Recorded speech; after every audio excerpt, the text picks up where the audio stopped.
Hello and welcome to Unleashed. I'm your host, Will Bachman, and I am so excited to be here today, once again, with my good friend David A. Fields, who is the author of The Irresistible Consultant's Guide to Winning Clients. You should definitely sign up for his weekly blog at davidafields.com. David's been on the show like 10 plus times and always super well received episodes. Today we're going to talk about how to send emails, in particular, how to send outreach emails, which a lot of us struggle with. David, welcome to the show. Thank you, Will. It's so funny, as we were talking before you hit record, I was just excited that we get a chance to talk today. So I'm really happy to have that opportunity, and hopefully we'll share some value with listeners and they'll enjoy it too. All right, fantastic. So talk to me about 111. Oh, 111. We're going to dive right into the Dive right in. Right. We're not no warm up. Let's just get going here. Just like boom. Okay. Okay. So, but frame it up first. Well, okay, let me frame set it up. stage. Can I a little bit? Yeah, sure. All right. So we're going to talk about outreach. We'll let's talk about cool outreach, cool to warm outreach. And what I mean by that is there's outreach to people you don't know at all. And by the way, there's a version of this 111 that we're going to talk about, which can apply to them. And then there's outreach or conversation with people who are warm to hot, right? That you're already like, Will, if you reached out to me, you know I would reach right back. So we're not cool or warm, at least in my book. But they're in the middle. Most people have this vast sort of pool of contacts. They know me, but maybe we haven't been in contact in 3 years or 5 years or 10 years. But they definitely know who I am, right? So that's where you get kind of this coolish group, or cool to warm, and it's for that group that this particular type of outreach called 111, the 111 email, is particularly effective. So first of all, before I go on, does that make sense? That does make sense. Okay, so today let's talk about cool outreach to those folks that know your name and recognize you, but you haven't been in touch for a while. And then let's also, after we get done with that, let's also talk some about cold outreach, because I definitely want to hear some of your thoughts around how to do that and not get marked as spam. So, okay, or at least reduce the chance. We can talk about that. That might end up being a different conversation, but we can at least start on it. All right, sounds good. Let's talk about cool. And again, before I even give you I feel like with these guys, you'll almost get there, but there is some important background here. All right, go for it. It's really critical to remember the purpose of outreach. And the purpose of outreach is not to sell. The purpose of outreach is to create conversations. And for many people, that is perhaps the hardest mindset shift to make. Because even in the back of their mind, they're thinking, yeah, but really, David, I'm reaching out to sell, right? I'm reaching out to win business. And you have to get yourself away from that. You're reaching out to have conversation. Just have conversation. If you are in conversation, some of those conversations will just build relationships. Some of those conversations will lead to other conversations and with other people. And some of those conversations will reveal opportunities. And once you have opportunities, then you have you can go in and win a project. But if you think you're reaching out in order to sell, if you're reaching out in order to win business, almost everything, no matter what technique you're trying, will struggle a little bit, will fall apart. So first of all, is that fair? Does that resonate, or do you think, no, David, that's ridiculous? That resonates, even though we are impatient and we. Yeah, I know. We want to just jump right to the. Do you have anything that you need my help on? But okay, so we want to create conversation. So how do we do that? Exactly, and the jumping into, hey, is there anything you need my help on?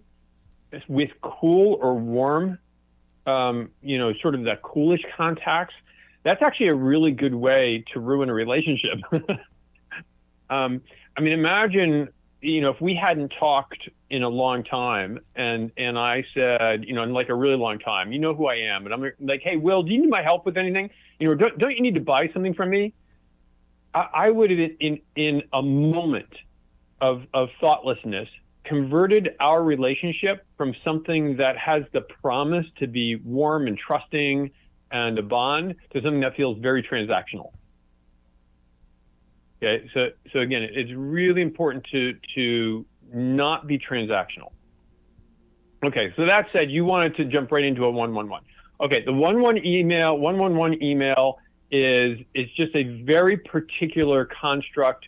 We have found it to be extraordinarily effective. And by extraordinarily effective, I mean, I would say it tends to get about 40 to 50% response rate, which for cool outreach is very, very high. The first one is one focus. Your email has one focus, and that focus is them, not you. Your email is about the recipient. They don't care about you. If they cared about you that much, they would have contacted you. So let's focus on what they're more interested in, which is them. Your second one this is going to be one line. It's literally a one-line email. And then you will ask one question. And I'll give some examples, and then I'll explain, based on having done this with a whole bunch of clients, where this tends to go a little bit astray. But one focus, one line, one question. That's the construct. Again, let me just check in. Is it making sense so far, or have I gone astray? One focus, one line, one question. I'm taking notes. All right, perfect. All right, so, and then there's a whole sort of thing about, well, what's the subject? So we'll skip the subject for now. So let me give you an example. And I'm going to give you examples that are basically real life examples, because we also do this, and I write them every week. I might say, hi, Will. It's been forever since we chatted. Are you still running Umbrex? David. That's it. Okay. Been forever since we chatted. Great. Here's my one line, one question. Are you still running Umbrex? Now, I may know you're running Umbrex. It may be obvious that you're running Umbrex. That doesn't matter.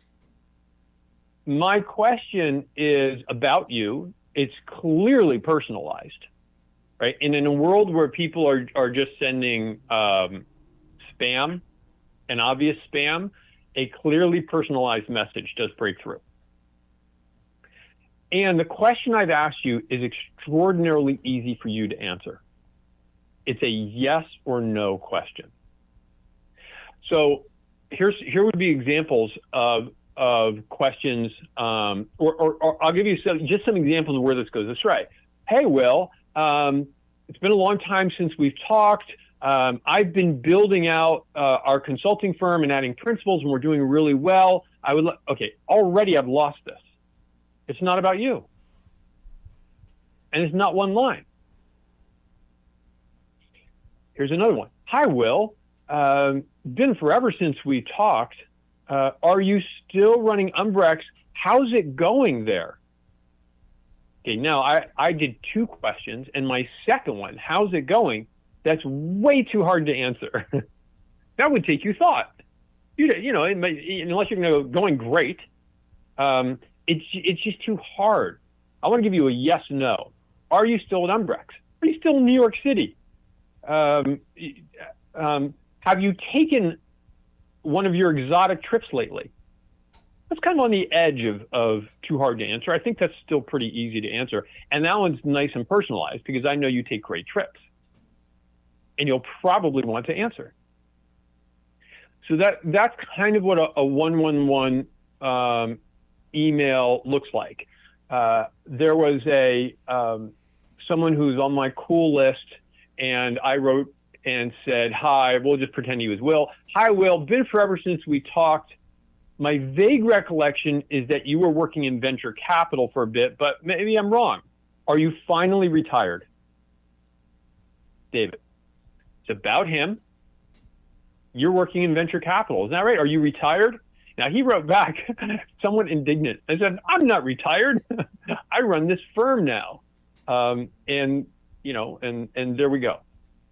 All right. That's a 111 email. Then, of course, you have to follow up. But that's 111. So ask me your questions. Okay. Go ahead. So my first question is, okay, so you emailed the person, are you still running Umbrex? And like, it's kind of obvious, as you pointed out, because if the person wasn't, like the email would bounce, right? So, and you can see on LinkedIn, whatever. But let's say the person just replies, yes. So what do you do then? Okay, so then you have to do your follow-up. That's actually not what I thought you were going to say. You were going to ask me, isn't it stupid to write something that's, where the answer is so obvious? Well, that too, but like, okay, so the person just says, yes, I am. Okay, so then what? Okay, so there's a few possibilities here. There's the possibility where someone just writes back, yes, still running Umbrex. Okay, that's the one possibility. Someone doesn't send anything back. Another possibility is the sort of the coolest response. Yep, still running Umbrex. Okay, then what do you do? Remember, what's our point here? We're trying to get to conversation. So I could either do two more steps, or I could do one step. Two steps would be cool. Then I could say, love that you're still running Umbrex. Has it been growing? Or I could say, love that you're still running Umbrex. Last time we talked, you were thinking about doing more international. Is that happening, right? Anything that sparks a little bit of conversation. See if you write back and then take a second step. Or I can jump right to the second step and say, oh, that is so cool. I would love to hear a little bit more about your journey at Umbrex. Would you be up for a quick conversation? Now, that second email, Will, is still about you. Even though I said I'd love to hear more, I'd love to hear more about your journey. I'm making you the hero. You're the focus. I haven't said I want to sell anything. I haven't said I want to share anything. I didn't say I'd love to hear more about your journey and also tell you what I've been doing. Because you may not care. And also now it sounds like, okay, you actually just want to have a call so you can pitch to me. Yeah. Although the person kind of knows that's the point. I mean, right? Like, but it's not the point. Yeah. I mean, it's important. It's important not to say it, but I mean, it's a client of yours or a potential client, so they kind of understand the game. It seems to me that it's like important for both sides not to, say that it's transactional, but I mean, the client kind of knows, like, okay, this person wouldn't just randomly reach out to me just because, right? Okay, so I need to reset you a little bit, and this is the hardest reset, Will. All right, reset. It's not transactional. Honest to goodness, you have to reach out to the person just to reach out to them. Yeah. Okay? It's okay to build a relationship. I had one of these conversations this morning. This woman is not a client. She will never be a client. It is okay. Why do I talk with her? Because it's good to talk with people. It's good to be engaged. Maybe she'll know someone at some point. Maybe she won't. But the more conversations I am a part of, the more likely it is that business is just going to find our firm. And the sort of data on this is unequivocal. If you are in more conversations, more business will find your firm. So really get out of that transactional mindset. Don't say, well, we both know the game. No, really, there's no game. All right. Okay. So one of our clients had this come back yesterday, so it's on my mind. Sent a 111 email, and the response was, hey, thanks for reaching out. We don't need help. I don't want to waste your time, right? So it was like right to the transaction. I don't have budget, don't need your help, don't want to waste your time. So what's the response? The response is, I'm glad you don't have a budget and don't need help because I wasn't looking for business anyway. Mm-hmm, mm-hmm. I would, however, love to catch up and find out what's going on. It sounds like she had mentioned something else in her response. So I'd love to hear about that for a few minutes. Okay. And when you step out of that transactional world. Now you can get into conversation. All right. All right, go ahead, push back. Okay. No, I'm not pushing back. Tell us about, so we talked about, are you still at Umbrex? Okay, so that's one template or model, how to think about this. Yeah. What are some other ones that you've seen work? Almost anything that feels like, again, that's easy to answer can work. I have found that it takes about 30 seconds to construct one of these. You can go onto LinkedIn and see what someone has done recently. And it'll say, let's say you happen to have done a podcast on diversity, equity, and inclusion. Okay. I can say, hey, Will, noticed you did a podcast on DEI. Was that your first foray into this topic? Now, you could say, well, why didn't you just look? And you could have seen I've actually done 230 articles on this topic. Right? It doesn't matter. People don't get mad about that. Mm-hmm. Or you just moved to somewhere, or you got promoted, or like anything. Literally anything, personal or professional. If they have any kind of active feed at all, meaning something within the past year, just pick up on it. Someone wrote a comment on somebody else's article on LinkedIn or some other social media. Hey, Will, saw you commented on that lumber article. Wow. Didn't know you were a lumber aficionado. You prefer hardwoods or softwoods? So your guidance here is on the one question. Try to make it yes or no, or super easy to answer, and don't lead with would you like to catch up? Would you? Yes. So don't ask that as the first ask in the first round of this conversation. Right, because we need to make it, we're going to ease them into the idea of having a conversation. And we will use one of Robert Cialdini's brilliant book, Influence, right? He talks about consistency as one of the key principles. And once people have taken an action, then they are more likely to take future actions that are consistent with their prior actions, or else it causes cognitive dissonance. So once they've engaged with you at all by responding to an email, now it's more likely they're going to continue to respond. So we're going to make that first response as simple and as frictionless and easy as possible. Okay. Are you skeptical or taking notes? I'm taking notes. Okay. So make the first response super easy. So yes, no, or some one-word answer, really easy for someone to answer, to give you like a peg that you can then reply to, and then maybe in that first response to their response, maybe you ask them a follow-up question, or maybe you go to the second level, which is finally then asking them, hey, would you like to hop on a call? Would love to catch up. Exactly. And when you do that, one approach is to say, and here's my link to schedule time with me, but I'm guessing that you don't recommend that. You just say, would you like to catch up? And make that another yes, no answer. Don't say, okay, send me some times or whatever. Yes. Or are you up for a quick catch up? Are you up for a quick conversation? And let the person say yes. And then you can say, that would be awesome. Now, in my case, of course, I'm going to have my assistant schedule something, but then you can say, that would be awesome. What about these times? How's next week look? If you don't mind, jump on my Calendly link, because that makes it really easy. Okay. So if you do ask for a call with a person, just say, are you open to catch up? Are you open for a quick call to catch up? Don't do all this sort of like business of here's my scheduling link and here's some times that work for me. Not yet. Just like too much friction, too off-putting.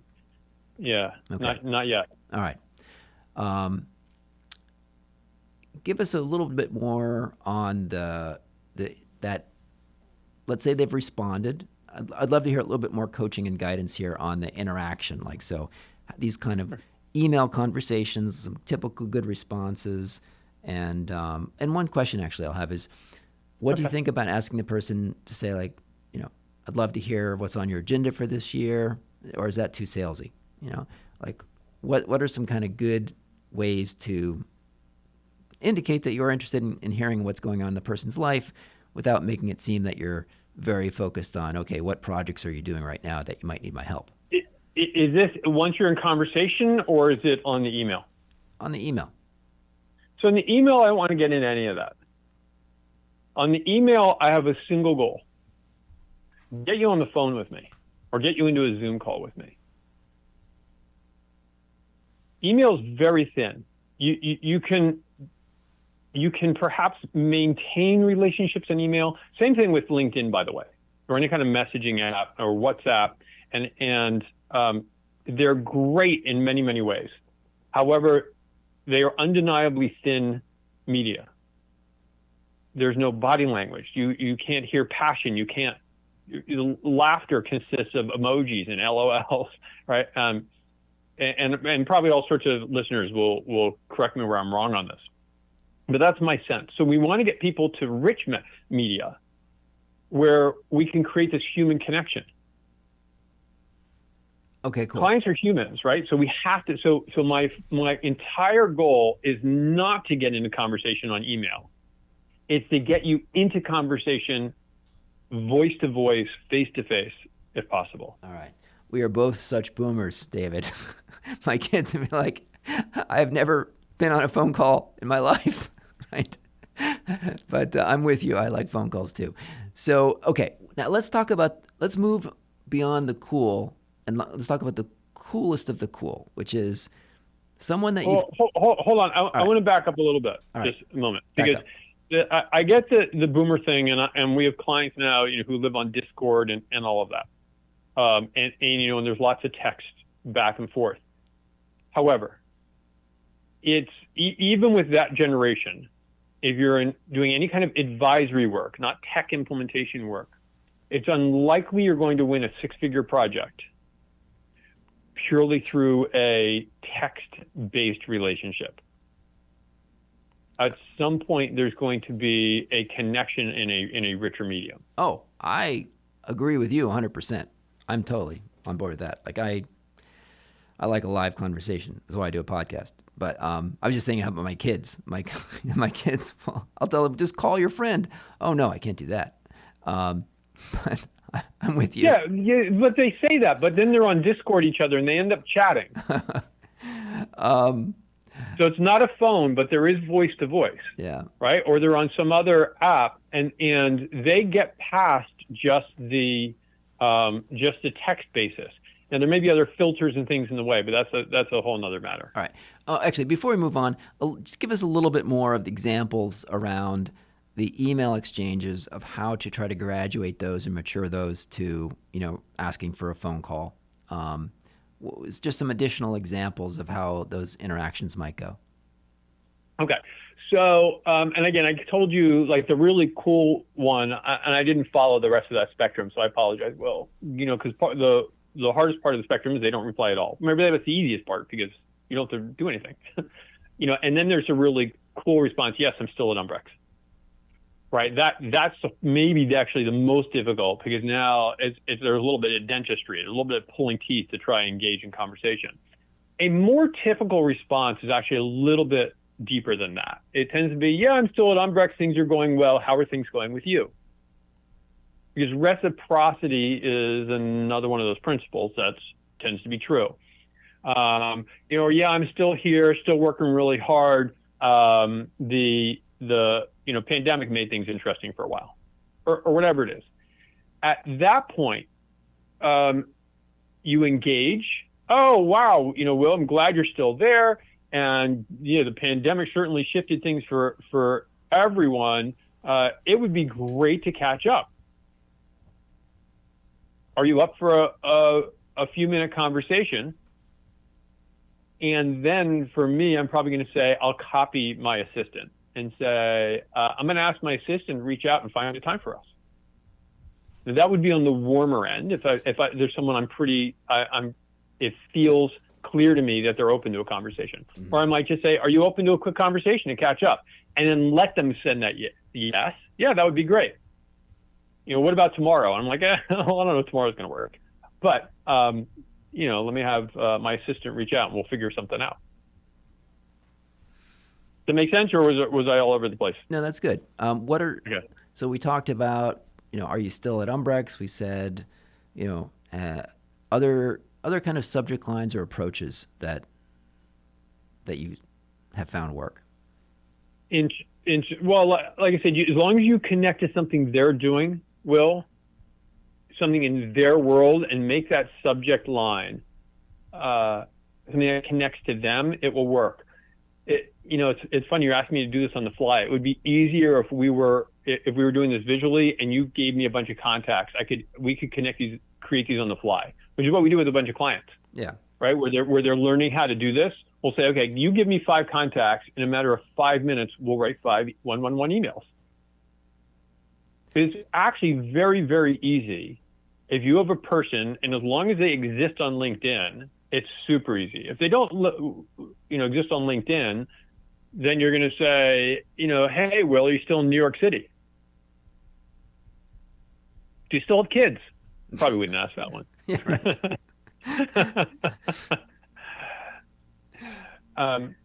Right. You're not going to say, are you still married? So I advise against that one for listeners. Right. Well, actually, it brings up kind of an important point, which is you have to be really careful with humor. Yeah. Right. Really, really careful. Things that are could be funny are always misinterpreted if it's just text, and could put you, at great risk. Yeah. You think you're being funny. Oh, are you still married? And you hit a nerve with someone who just got divorced, or who just got, is a widow, or so you unfortunately you have to play it straight. Yeah. That's not one that I wouldn't go in that direction either. Yeah. But again, because people make these mistakes and I've seen them, and they're trying to be clever. Yeah. Don't be clever. So the general categories are like, the job that the person's still in, their location. Maybe you see they've commented on something on LinkedIn. You could pick up on that. If you saw something. Are you still blank? Are you still blank? Did you blank? I have like 5 of these. I just don't remember them off the top of my head. I know. I think I gave it to you maybe one other time. There's like 5 classes of these. Yeah. I just can't remember them off the top of my head. Well, one of them is, is this your still email? Is this still your email? Right. Oh yeah. So if all else fails, so let's say you've tried a couple of 111 emails and you get nothing.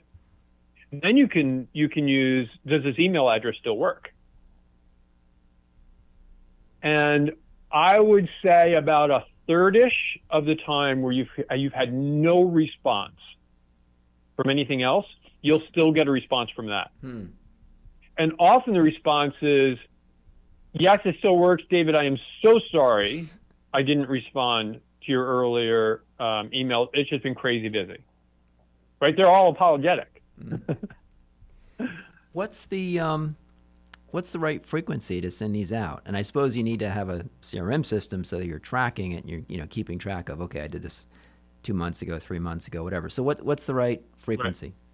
Okay, so by definition, we're not in your network core,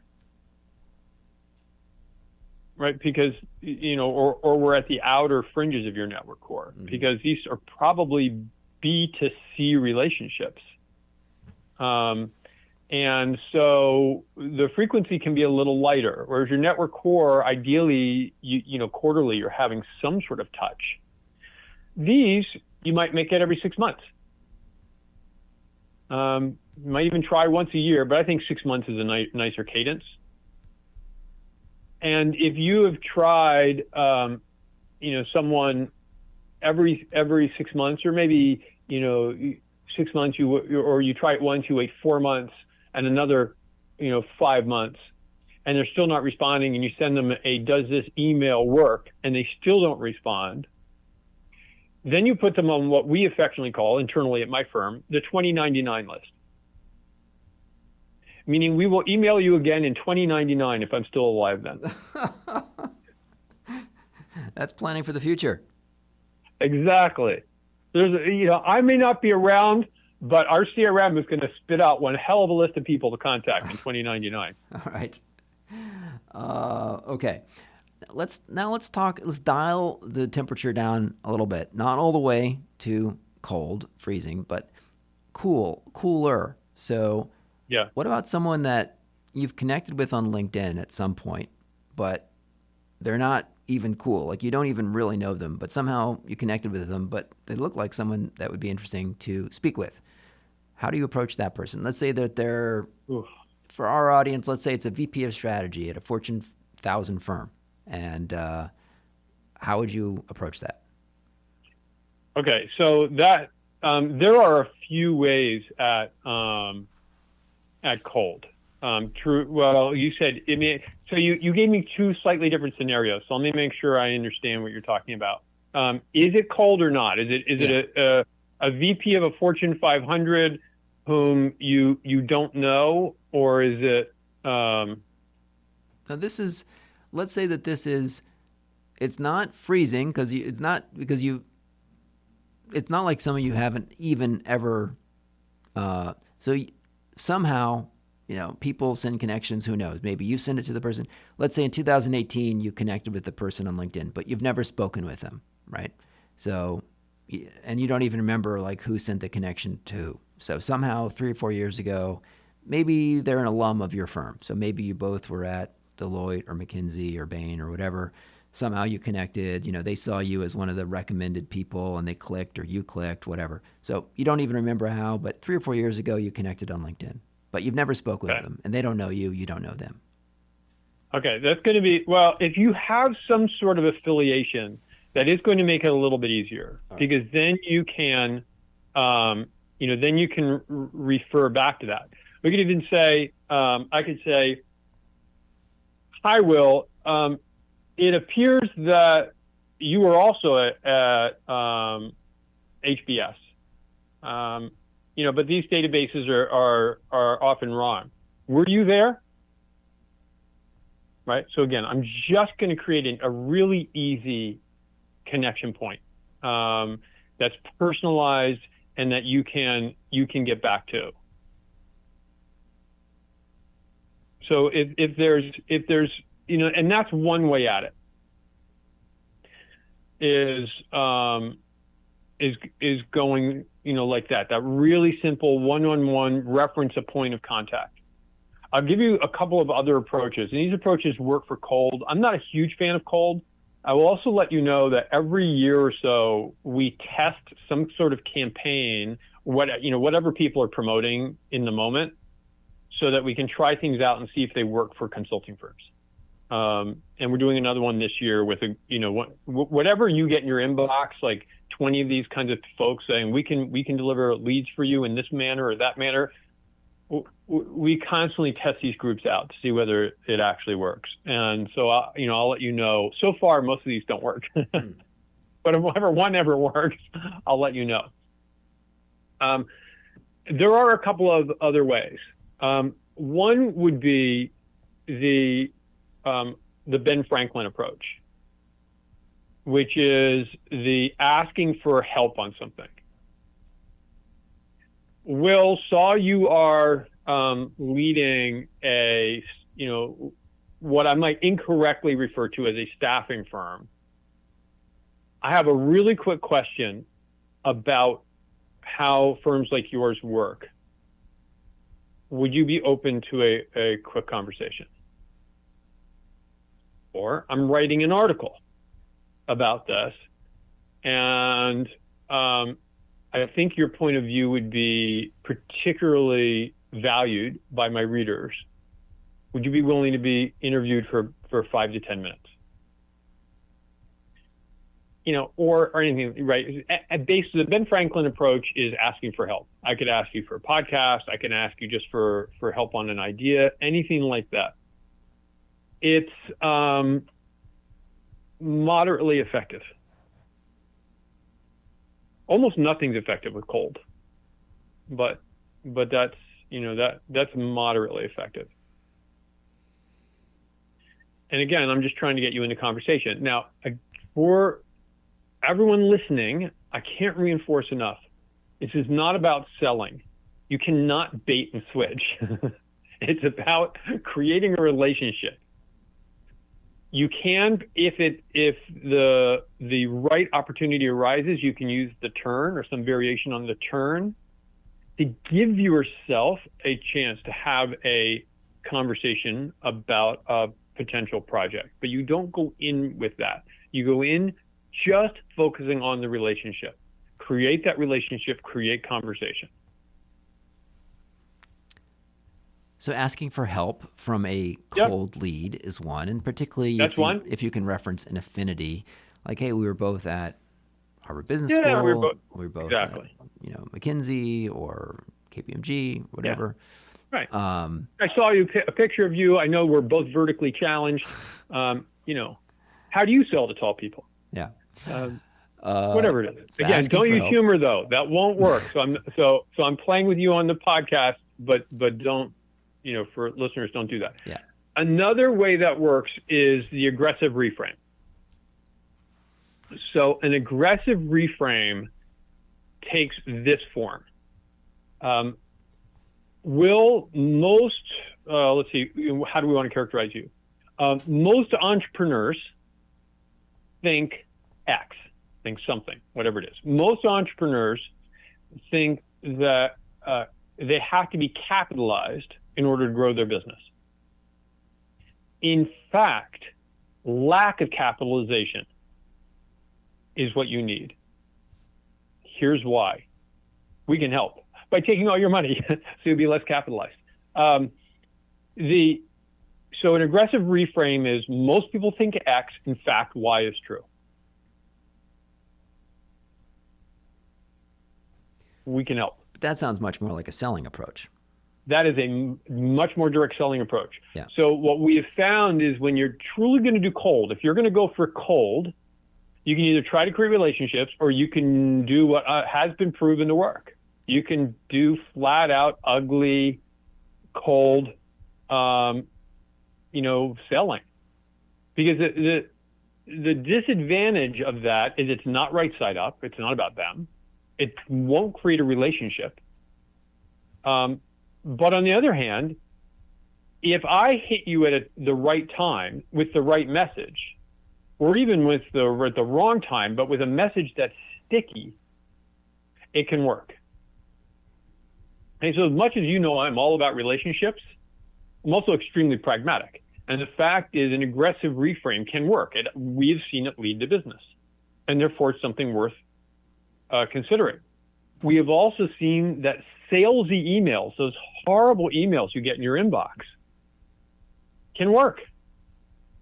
The thing to keep in mind for consulting, though, is if you have a sort of, any kind of consulting practice, or probably any kind of professional service practice, is that you are generating a lead with a very low likelihood of converting, and in probably a very long sales cycle. So it can work in generating leads, which is why those, people who send out those emails send out all that spam. Mm-hmm. It does generate leads. For our kind of businesses, they tend to be low quality leads and long sales cycle. Mm-hmm. Because now you have to build trust. You have to build a relationship. And does any of that help? Yeah, no, that's helpful. So are there other just direct approaches that you've seen people try and that work or not? So the aggressive reframe would be one class of, direct, here's what we do. But what do you think about just saying, here's what we do? Is that ever helpful to you? I have not seen that work. Well, again, that is the more classic cold calling approach, really salesy. You have a problem with this, we do this. So, reach out, connect with me. That does generate some leads. ironically, perhaps the least effective is the semi-right side up long form email where you say, Will, you seem like a really brilliant entrepreneur and you've built this great business. And folks who are in your sort of situation tend to have these challenges, right? Okay, so it's starting right side up. It's leading with challenges. And you say, those are things we can help with. That seems to be the least effective, which is very frustrating. But that's so far what our data have suggested. You kind of need to be just on one camp or the other. Just focus on the relationship. Hey, Will, would be great to meet, just connect, or focus on the sale. Okay. I'm curious what approaches you've seen consultants using that you helped kind of coach them out of using. Like, what are some of the other approaches that don't work? Well, almost, I will tell you, very, very few people do a 1-1-1 email or do it effectively. So we spend a lot of time cleaning up people's emails because they're upside down. The emails are about themselves and their consulting firm. And here's what we're doing. We just did this for another firm. Perhaps you'd be interested. Yeah, that doesn't seem to work. Here's what we're doing now. Here's what's really great in my world. And I just landed this project. None of that works. And will there be an exception somewhere? I'm sure there is. But by and large, does that work? No, not at all. And it turns out, while I described this email, earlier as somewhat simple, and perhaps because we have a lot of practice with it, we can just bang these things out. At the beginning, most people find it very, very hard to write these. They want to write things like, what's new in your world, which is a great question, but a terrible email. How are you doing? What's the latest? All these questions which are too hard to answer. And so it fails. Or they're talking about themselves.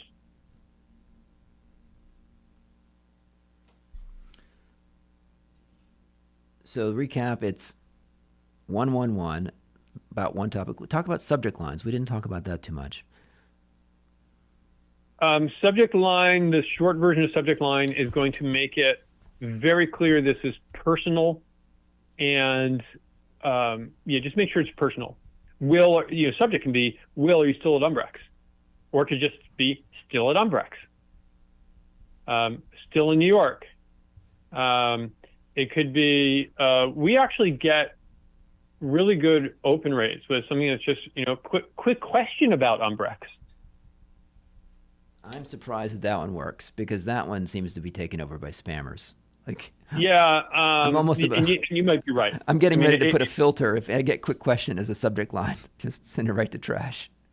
Okay, so that maybe lose its effectiveness. So maybe I think that's good commentary, and listeners can try it and see what happens. Yeah, I deleted All 3 of the those stuff you this try morning. Yeah.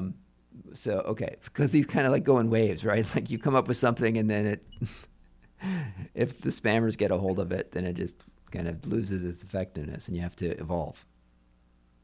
That is true. You do need to stay ahead. One of the advantages of this is it's clearly personalized without taking a ton of time. And that's something that spam is getting better at.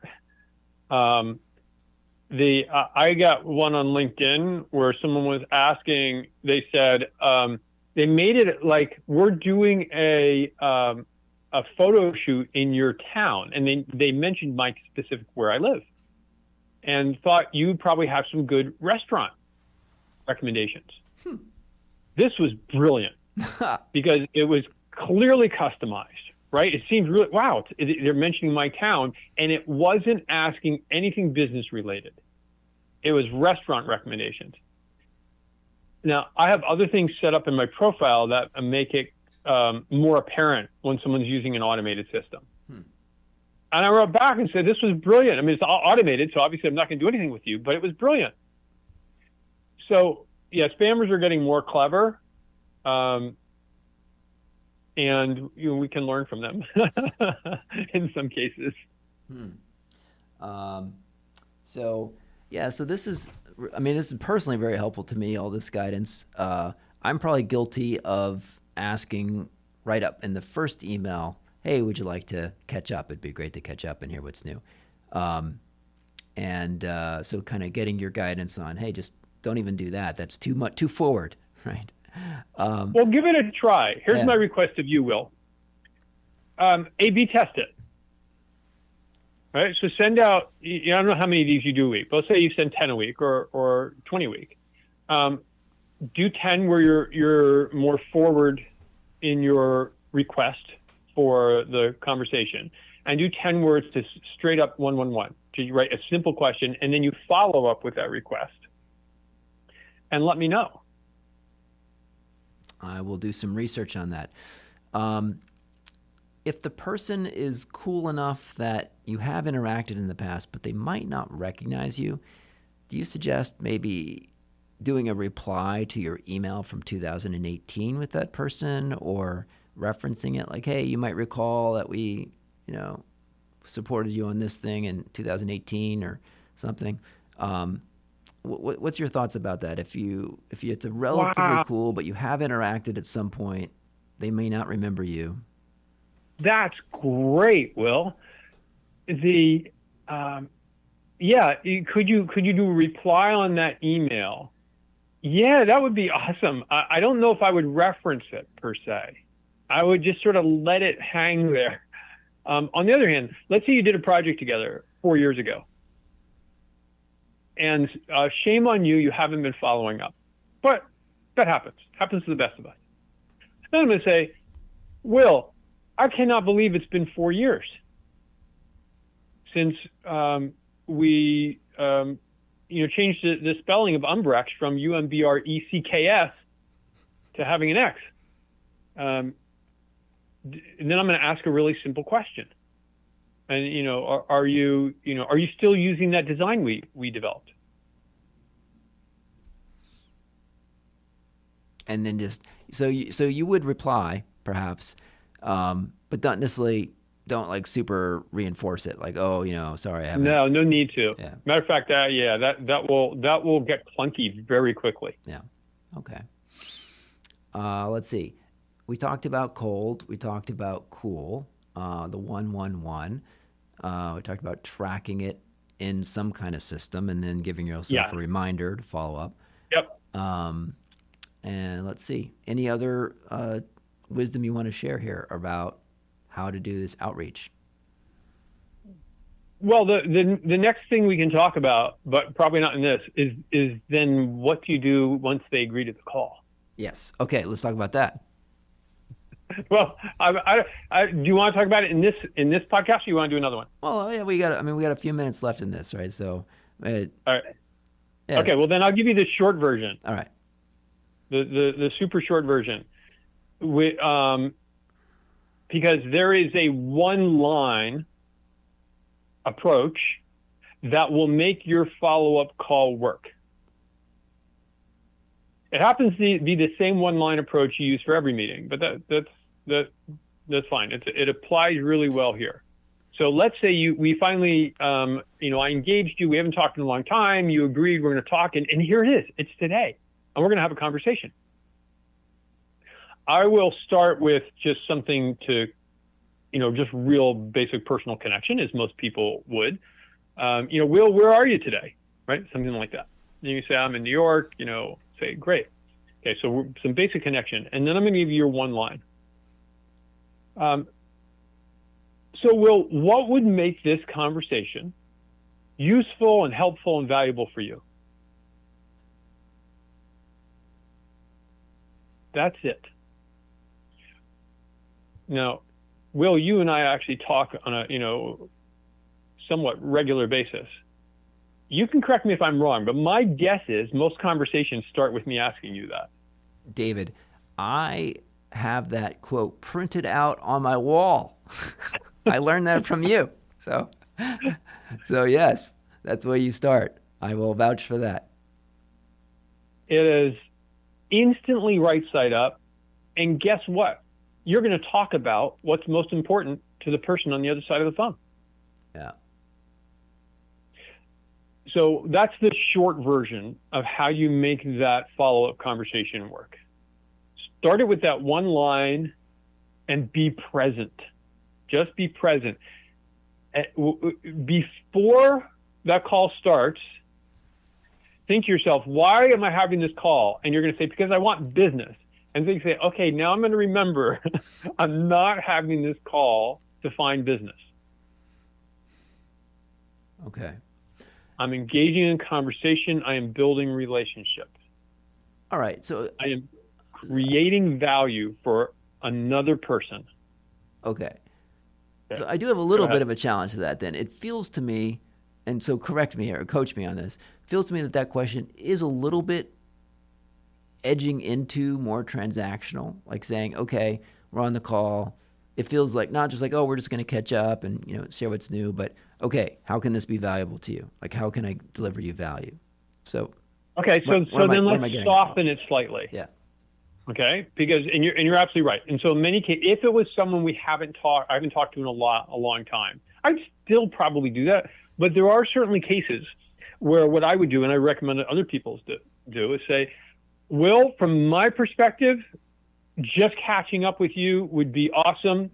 However, I want to make sure this is a good call for you. So what would make this call useful, helpful, valuable for you? Okay. So now we've taken the pressure off. Very helpful. Okay. So any final thoughts anything we didn't cover? There's probably a lot we haven't covered. So people should ask questions. All right. Oh, and then we'll. You referenced it, so I think you need to share us 7 words, right? So before we've talked about this in other episodes, but in case someone hasn't listened to those, you mentioned the turn. It's probably good to just mention that here. Say what you mean by the turn. The 7 words. Okay. I will explain the turn. The preface to the turn is understanding when to use it, though there are a whole bunch of variations. We should do a whole thing on all the different ways you can use the turn. I think it is one of the most powerful approaches or techniques that you can learn. For the purposes of what we're talking about, you only use the turn if someone has brought up an opportunity. Meaning someone has said, well, actually, I'm struggling. One of the big things that I'm struggling with is throughput. And you happen to be an operations person, right? Consultancy. You're like, ooh, ding, ding, ding. I could work on that. Okay? But they have to bring it up. Then you use the turn. The turn is 7 words. Are you open to a separate conversation? It's based on 2 principles: separation and agency. You have to understand that you are in a different context, or you're looking for a different context. Right now, you're in a relationship building context. It's warm and it's fuzzy and it's inviting and all of that. You want to have a conversation about business. Business is transactional. It's pointy and sharp-edged, and those two do not mix well, those 2 contexts. So we have to change the context. The first step in changing the context is acknowledging that it's a different context. That's where separation comes into play. Are you open to a separate conversation? Separation. The second is agency. You have to make it at least appear like they have a choice.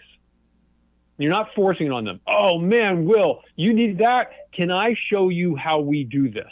We are so good at it. Right now, that's just launched right into sales.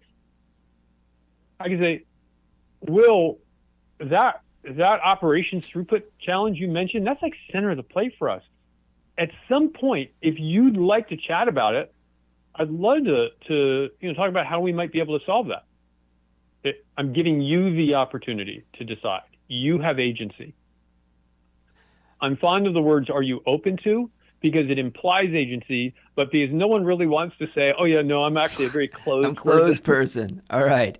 Okay, listeners, that was the turn. Would you be open to a separate conversation?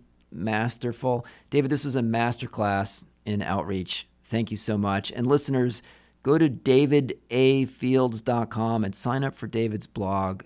It's the first thing I read every Wednesday. David, it was great speaking with you again. Thank you. Will, it is always such a pleasure. It was fun. Thank you so much.